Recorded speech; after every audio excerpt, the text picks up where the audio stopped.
1월 4일 수요일입니다. 오늘은 누가복음 20장 1절부터 마지막 47절까지 말씀. 사악한 질문, 명쾌한 대답이라는 제목입니다. 사악한 질문, 명쾌한 대답. 오늘 본문은 예수님께서 마지막 한 주간을 보내시기 위해서 예루살렘 성에 입성하신 뒤에 벌어지는 일들이에요. 어제 우리가 읽은 그 19장 20절 이하에서 예수님이 스가랴 선지자의 예언대로 나귀를 타고 예루살렘 성에 입성하셨다고 그랬죠. 다른 복음서들과 비교해보면 오늘 20장에 기록된 이 사건들은 그렇게 예루살렘 성에 들어오신 지 한 이틀이 지난 즈음, 화요일쯤에 벌어진 일임을 알 수 있습니다. 시작은 예수님의 권세에 대한 논쟁으로 시작합니다. 예수님이 성전에서 백성들을 가르치시자 대제사장들과 서기관들과 장로들이 총출동해서 무슨 권세로 이런 일을 하느냐 하고 따져 묻습니다. 너에게 이런 권세를 준 이가 누구냐 이렇게 따져 묻습니다. 오늘 본문에 권위라고 이렇게 번역을 해놨어요. 2절에 보니까 말하여 이르되 당신이 무슨 권위로 이런 일을 하는지 이 권위를 준 이가 누구인지 우리에게 말하라. 권위라고 번역을 해놨는데 권세라고 번역하는 게 더 좋아요. 왜냐하면 똑같은 단어를 다른 복음서에서는 권세라고 이렇게 번역을 했거든요. 그리고 권위라는 말보다 권세라는 말이 더 어울리는 말이에요. 합당한 말. 이 성경이 자꾸 이런 식으로 이렇게 단어들을 똑같은 단어를 다른 단어로 표현하는 것은 성경을 번역할 때 이렇게 마태복음은 누가 하고 누가복음은 누가 하고 이런 식으로 사람들에게 그 따로따로 이렇게 번역을 맡겨요. 이 사람은 이 단어를 권세로 번역하고 저 사람은 이 단어를 권위로 번역하고 이렇게 번역했는데 이걸 이제 감수할 때 한 사람이 똑같은 시각을 갖고 똑같은 것을 똑같이 번역을 이렇게 하고 규정을 하고 이래야 되는데 그런 것을 잘 못한 탓입니다. 아쉬운 부분 중에 한 부분입니다. 어쨌든 지금 이 바리새인과 이 대제사장들과 서기관들과 그리고 장로들이 총 출동해가지고 예수님한테 도대체 무슨 권세로 이런 일을 하냐고 좀 따지고 있습니다. 이렇게 따지는 이면에는 두 가지 이유가 있어요. 하나는 예루살렘 성전 안에서 모이는 집회, 벌어지는 모든 일들은 다 누구의 허락을 받아야 되냐면 대제사장들의 허락을 받아야 돼요. 그래서 제사장이 허락해주지 않은 일은 성전 안에서 이루어지면 안 되는 일이에요. 그런데 지금 예수님이 많은 백성들에게 지금 가르치고 있는 거죠.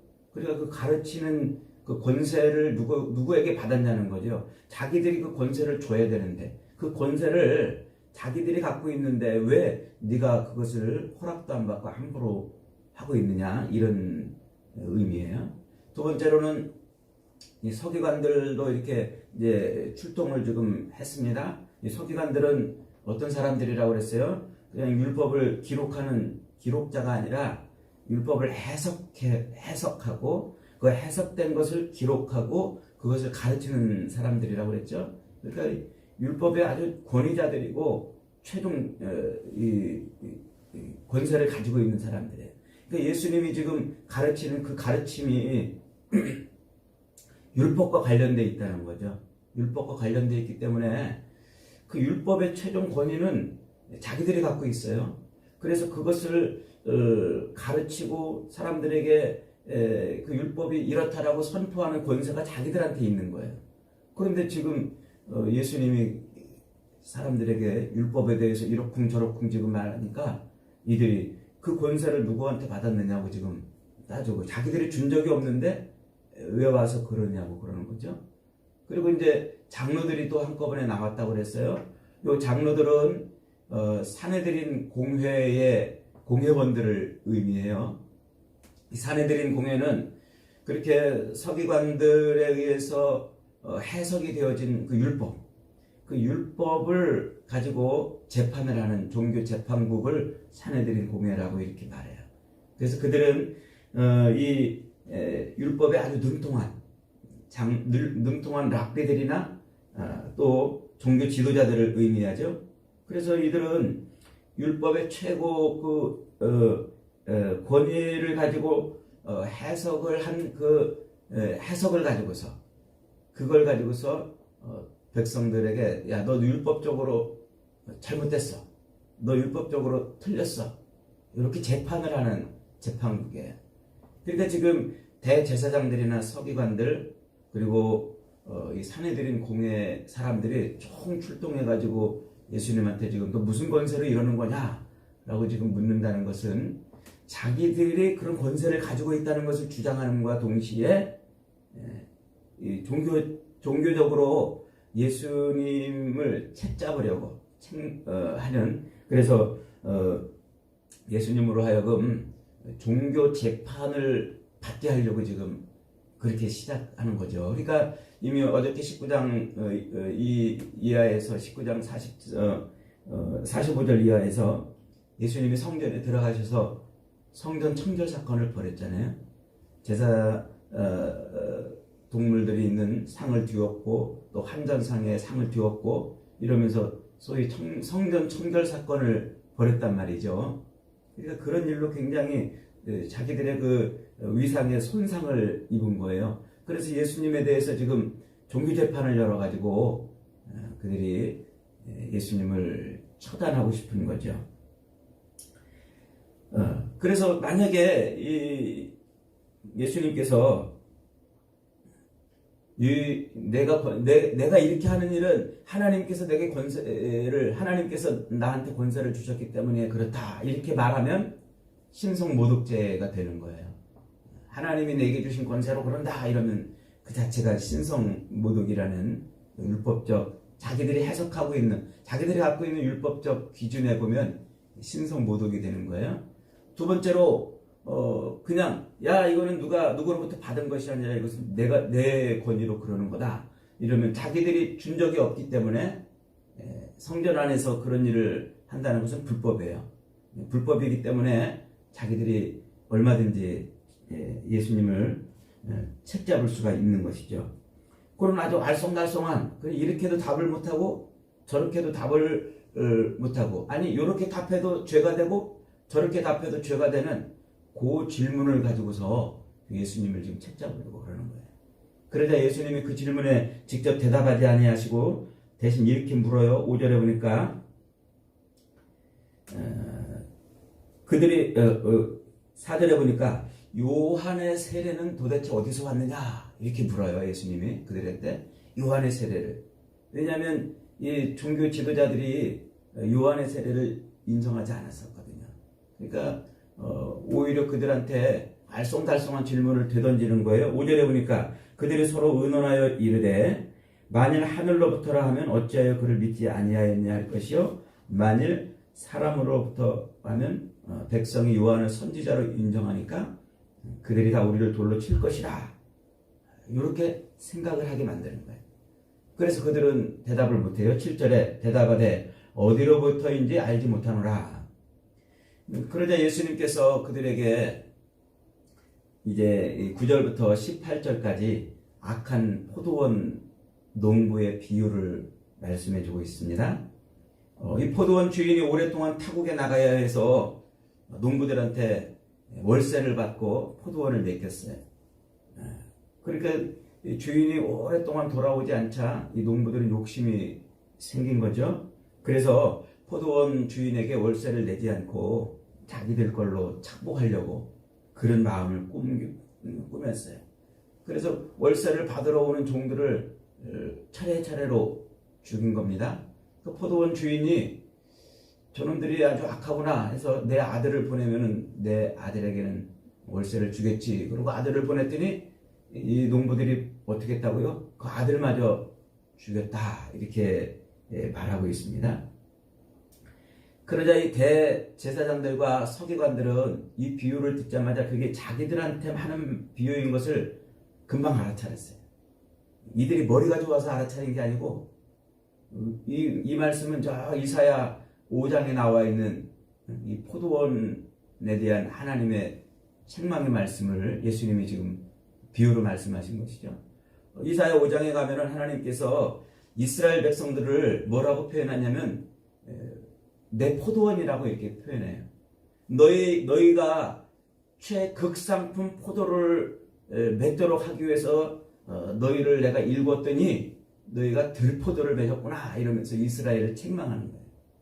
그 이스라엘을 이제 포도원이라고 이렇게 여겼는데 그들이 극상품 포도를 맺는 대신에 들포도를 맺는 그런 악행을 저질렀다고 이사야가 이스라엘 백성들을 책망하는, 하나님으로부터 그 말씀을 받아서 책망하는 그 내용, 그걸 기초로 해서 이스라엘의 그 종교 지도자들, 대제사장들이나 서기관들 혹은 요 장로들은 자기들이 포도원을 관리하는 농부라고 스스로 자처했어요. 그래서 이스라엘 백성들은 자기들이 관리해주지 않으면 극상품 포도를 낼 수 없는 그런 백성들이라고 생각했어요. 그래서 그들은 자기들이 하나님 앞에 극상품 포도를 내도록 그 포도원을 관리하는 농부라고 스스로 그렇게 스스로 자처를 한 거예요. 그러니까 예수님이 그 포도원을 관리하는 농부라고 스스로 자처하고 있는 그들에게 약한 포도원 농부의 비유를 말하니까 그걸 알아들을 수밖에 없는 거죠. 이렇게 그들을 지금 예수님이 비난하고 책망하는 것입니다. 그러니까 이 종교적으로 종교 재판을 열고 싶어 가지고 예수님의 그 율법적 그리고 종교적 죄목을 찾아내려고 예수님을 탈탈 털었는데 거기에 안 걸리니까 이번에는 어떻게 합니까?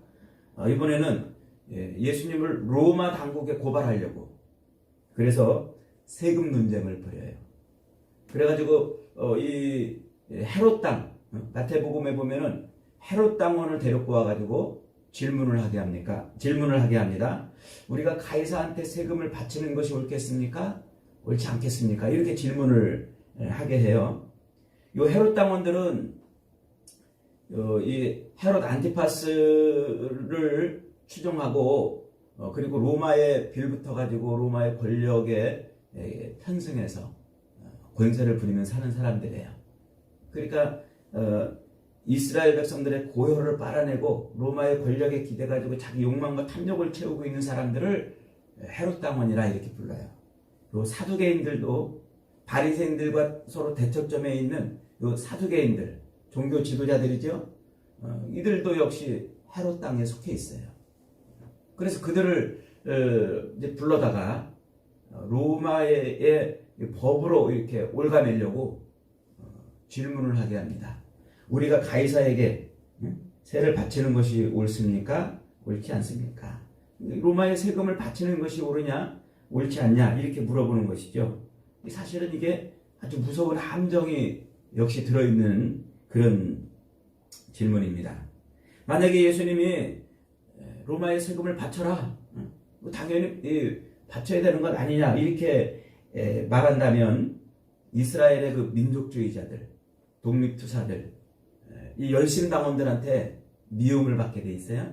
그리고 어쩔 수 없이 지금 세금을 내고 있는 많은 이스라엘 유대 백성들한테 즉시 미움을 받게 돼 있는 거죠. 유대인들은 지금 로마의 식민지로 있으면서 어쩔 수 없이 안 낼 수 없으니까 지금 세금을 내고 있거든요. 풀풀거리면서. 그러니까 세금을 내는 게 마땅하다 이렇게 말해버리면 그들로부터 당신도 별 수 없는 인간이군요 이렇게 이제 등을 돌리게 된다는 말이죠. 또 한편으로는 내지 말아라, 로마에는 세금을 낼 필요가 없다 이렇게 말한다면 로마에 대항하는 거예요. 로마 황제한테 반기를 드는 거예요. 바로 얼마 전에도 가올로 리치의 유다라는 사람이 세금을 내는 것은, 로마의 세금을 내는 것은 로마의 노예가 되는 것이다 이렇게 외치면서 세금 불복 운동을 벌였었어요. 그러다가 로마 당국에 진압을 당해서 처형을 당했던 사건이 있었습니다. 그러니까 여기서 예수님이 로마의 세금을 내지 말아라 이렇게 하면 즉시 제2의 유다가 되는 거예요. 그래서 이 헤롯 당원들과 사두개인들, 이 기득권층의 이 미움을 받아서 로마의 법에 의해서 처벌을 받게 되는 이런 아주 이러지도 저러지도 못하는 그런 질문을 지금 던진 거죠. 아마 이들은 예수님을 아마 거의 사로잡았다 이렇게 생각했을지도 모릅니다. 그래서 예수님을 꼼짝달싹 못하게 하는 그런 아주 기가 막힌 질문을 냈다고 이렇게 생각을 했을 것입니다. 그런데 예수님은 여기서 인류 역사상 가장 탁월하고도 가장 유명한 답을 말씀하시죠. 가이사의 것은 가이사에게, 하나님의 것은 하나님에게라는 이 예수님의 답은 교회를 안 다니는 사람도, 성경을 믿지 않는 사람들도 대부분 알고 있을 정도로 인류 역사에서 아주 최고의 답이십니다. 예수님은 먼저 돈을 가져오라고 그러시죠. 그리고 그 돈에 누구의 형상이 새겨져 있냐고 물어봐요. 24절에 보니까 데나리온 하나를 내게 보이라, 누구의 형상과 글이 여기 있느냐, 이렇게 묻습니다. 그 동전, 데나리온 동전에는 신 아우구스투스의 아들 티베리우스 시저 아우구스투스라는 로마 문구가 새겨져 있어요. 그리고 뒷면에는 그 티베리우스 황제의 옆모습이 이렇게 부조로 새겨져 있고, 그 밑에 폰티펙스 막시무스 이렇게 써 있어요. 라틴어로. 그러니까 이 말이 뭐냐면 곧 로마의 황제는 신이다 이 말이에요. 그러니까 앞면에는 신 아우구스투스의 아들 티베리우스 시저 아우구스투스 이렇게 써져 있고, 뒷면에는 그 티베리우스의 얼굴과 그 밑에 폰티펙스 막시무스 이렇게 써놨어요. 네, 이 로마 황제가 신이라는 그런 것이에요.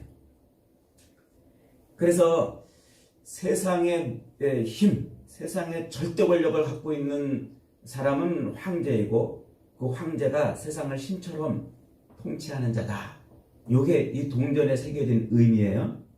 이 황제의 형상은 도장과 같아요. 그래서 그것을 인정하는 자의 품에 너는 내 것이다 이렇게 도장을 찍는 것과 같습니다. 옛날에 노예들에게 주인의 도장을 노예들에게 팡 찍어가지고 주인이 너는 내 것이야 이렇게 소유를 삼은 것처럼 그런 거죠. 그래서 그 형상은 신분과 소유됨을 결정해 주는 거예요. 신분은 그 형상에 대한 사명을 결정하고, 또 사명은 자기 태도를 결정해 주는 것이죠. 그러니까 거기에 형상이 찍혀 있다는 것은, 그리고 그 돈을 사용한다는 것은 그 로마 황제를 신처럼 떠받들고, 그리고 거기에 복종한다는, 자기는 로마 황제에게 속한 자입니다 라는 고백을 하는 거나 마찬가지라는 거예요. 그래서 돈에 로마 황제의 형상과 글이 새겨져 있다는 것은 곧 돈의 주인이 로마 황제요, 그리고 그 돈을 사용한다는 것은 로마 황제를 신처럼 떠받들고 그 힘 앞에 복종하며 산다는 것을 인정하는 거예요.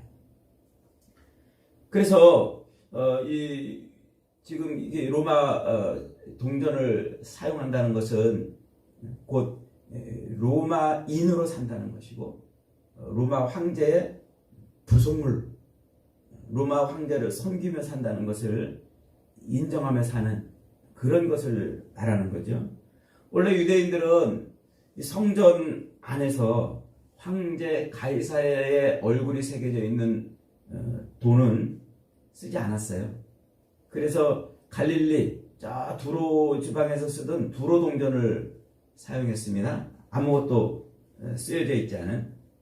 그렇게 유대인들은 성전 안에서만큼은 가이사의 형상이 새겨져 있지 않은 그 동전을 쓰도록 그렇게 정했어요. 그렇게 정한 이유는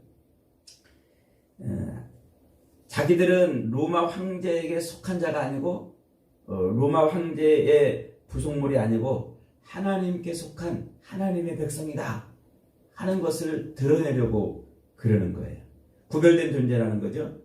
그래서 밖에서 데나리온을 갖고 쓰다가도 성전에 들어올 때는 그 성전에서 쓰는 두로 세겔로 바꿔야만 했어요. 환전을 차려놓은 거죠. 그래서 성전 안에 환전상이 생긴 거예요. 그런데 종교 지도자들은 성전 안에 그렇게 환전상을 차려놓게 하고, 실은 하나님께 구별된 존재로서 신앙 고백을 하게 한 것이 아니라 그걸 미끼로 자기들의 탐욕을 채웠어요. 그래서 이 수많은 환차익을 만들어내 가지고 어마어마한 탐욕과 욕망을 채우고 있었던 것이죠. 지금 헤롯 땅에 와가지고 가이사에게 세금을 바치는 것이 옳습니까? 옳지 않습니까? 라고 묻는 질문은 예수님을 로마 당국에 고발하려는 그런 책도 있지만은 실상 그 한편으로는 또 하나님을 인정하지 않는 이 바리새인들, 대제사장과 하나님으로부터 구별된 삶을, 로마로부터 구별된 삶을 살아야 한다고 하는 대제사장들, 서기관들이 종교 재판을 열 그런 책망을 잡으려고 하는 두 가지 포석이 같이 어우러져 있는 그런 질문인 거죠.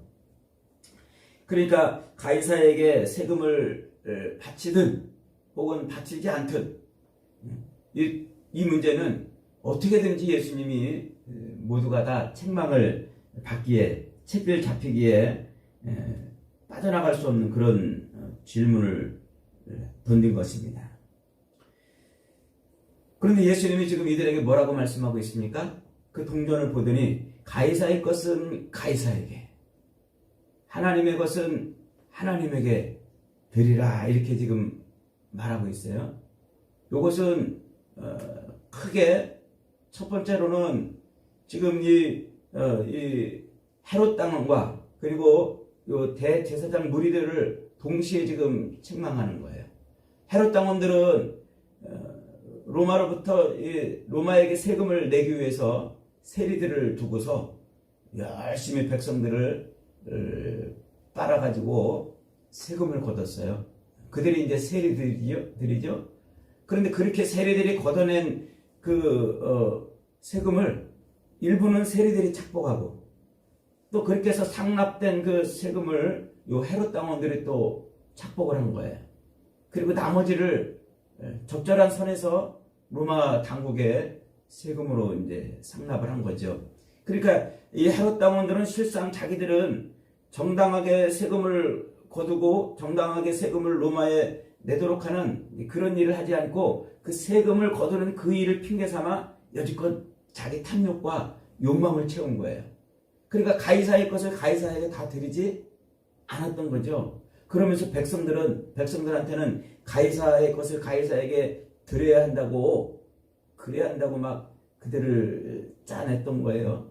그 다음에 두 번째로 이 대제사장들과 서기관들과 장로들 역시도 마찬가지입니다. 하나님의 것을 하나님께 드리지 않은 거예요. 역시 자기들 욕망과 탐욕을 채우는 그런 일을 한 거죠. 그러니까 그 둘 동시를 지금 예수님이 책망을 하는 것입니다. 그러면서 동시에 이 가이사의 것은 가이사에게, 하나님의 것은 하나님께 드리라는 이 말씀은 그냥 세금을 열심히 잘 내고, 세금은 세금대로 잘 내고, 또 하나님께는 하나님께 드릴 것은 하나님께 제대로 잘 드려라, 이 정도 말씀을 하시는 것이 아닙니다. 왜냐하면 하나님께 드려야 된다고 하는, 하나님의 것을 하나님께 드려야 된다고 하는 이 어마어마한 진리를 깨닫지 못하고, 아니 그것을 거부하고 하나님의 것을 도적질하며 살고 있는 그 유대 종교 지도자들의 그 잘못된 탐욕과 그리고 욕망에 버무려진 그 유대교를 지금 예수님이 지적을 하고 있는 것입니다. 그러니까 가이사의 것은 가이사의 거니까 떼먹지 말고 세금 꼬박꼬박 잘 내고, 하나님의 것은 하나님의 거니까 11조 꼬박꼬박 잘 내라, 이런 말씀이 아니라 세상의 힘에 굴복해서 그 힘을 의지하고 그 힘에 따라서 자기 욕망과 탐욕을 채우려고 사는, 그러면서도 마치 하나님을 섬기고 하나님께 복종하며 산다고 하는 이 잘못된 탐욕 종교를 지적을 하고 있는 것이죠. 그것이 지금 예수님께서 말씀하고 있는 거예요. 그러니까 하나님의 것은 하나님께 바치라는 이 말씀은 굉장히 충격적인 이야기입니다. 예수님이 하시고 싶은 말씀은 바로 그거예요. 로마 황제가 당시 사람들에게 로마 백성들이 로마의 사람들이 사용하던 그 동전은 황제가 거기다가 형상을 새겨놨잖아요. 그 형상을 가지고서 모든 사람들이 다 로마 황제에 속한 사람이라고 표시를 해주고 있는, 그래서 당신은 로마 사람이니까 로마에 세금을 내는 것이 마땅하다고 그렇게 동전을 쓰고 있는 거예요. 그걸 예수님이 보여주면서 형상 얘기를 지금 하고 있는 거예요. 우리가 잘 알고 있는 대로 창세기 1장 27절에 이런 말씀이 있어요. 하나님이 자기 형상 곧 하나님의 형상대로 사람을 창조하시되 남자와 여자를 창조하셨다 그랬어요. 사람에게 뭐가 새겨져 있다고요? 하나님의 형상이 새겨져 있다고요. 로마의 동전에 황제의 형상이 새겨져 있어서 그가 로마 사람인 것을, 그래서 황제를 섬기며 살아야 될 것을, 황제에게 바칠 것을 제대로 바치며 살아야 될 것을 그 동전이 증명해 주듯 사람의 형상에 하나님의 형상이 새겨져 있기 때문에 사람은 모두 다 누구 거라는 얘기예요? 하나님 것이라는 말이에요. 이 형상은 하나님이 자기 형상, 곧 하나님의 형상을 사람에게 새겨놓은 것은 태초부터 새겨놓은 거예요. 사람이 태어날 때부터 모든 인생들의 마음에 도장을 찍으신 것이죠. 너는 내 것이라. 그러므로 사람은 마땅히 다 누구 것입니까? 하나님의 것이에요. 이 사실을 시편의 수많은 기자들도 전부 노래했고, 이사야 선지자도 이스라엘 백성들에게 그걸 또 확인시켜 주잖아요. 이사야 43장 1절에 보면 야곱아 너를 창조하신 여호와께서 지금 말씀하시느니라. 이스라엘아 너를 지으신 이가 말씀하시느니라. 너는 두려워하지 말라. 내가 너를 구속하였고 내가 너를 지명하여 불렀나니 너는 내 것이라. 이게 하나님이 이스라엘 백성들에게 집요하게 던지신 말씀 아닙니까? 그래서 이 땅에 살고 있는 모든 인생들은 다 하나님의 형상이 새겨져 있기 때문에 하나님의 것임을 고백하고 하나님께 복종하고 하나님을 섬기며 살아야 되는 것입니다. 이 땅에 살고 있는 모든 것이 다 하나님의 것이고 우리가 먹고 입고 자고 사는 그 모든 것도 다 하나님의 은혜로 살고 있음을 깨달아야 되는 거죠. 이 세상에 가이사의 것은 하나도 없어요. 가이사의 황제의 자리도 하나님의 것 아닙니까? 사도 바울도 로마서 13장 1절에서 그래서 이렇게 말해요. 각 사람은 위에 있는 권세들에게 복종하라. 권세는 하나님으로부터 나지 않음이 없나니 모든 권세는 다 하나님께서 정하신 바라. 그러면서 14장에서 세상의 모든 것이 다 하나님의 것이고 우리도 하나님의 것이기 때문에 우리가 살아도 주를 위해 살고 죽어도 주를 위해 산다고 바울은 그렇게 고백을 하고 있는 거예요. 그런데 미련하여 죄에 빠져 교만병에 걸려있는 요 바리새인들 종교 지도자들은 이 사실을 거부하고 하나님을 섬긴다고 말하면서 실상은 자기 탐욕과 욕망을 채우며 사는 거예요. 여러분, 이게 그 옛날 예수님을 책잡으려고 했던 대제사장들과 서기관들과 장로들과 바리새인들의 모습입니까? 오늘 우리의 모습인 거예요. 오늘 우리 세상에 기대서 세상 것을 의지해서 우리 탐욕과 욕망을 채우고 있지 않습니까? 그러면서 동시에 우리는 하나님을 예배한다고 하면서 하나님께 늘 세상 것을 달라고 세상 것을 채우려고 몸부림을 치는 거예요.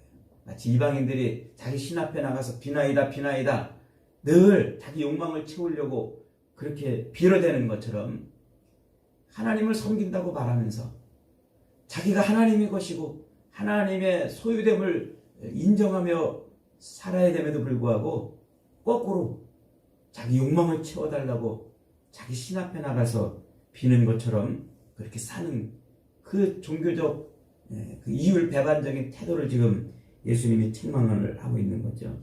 사랑하는 여러분, 우리는 하나님의 것입니다.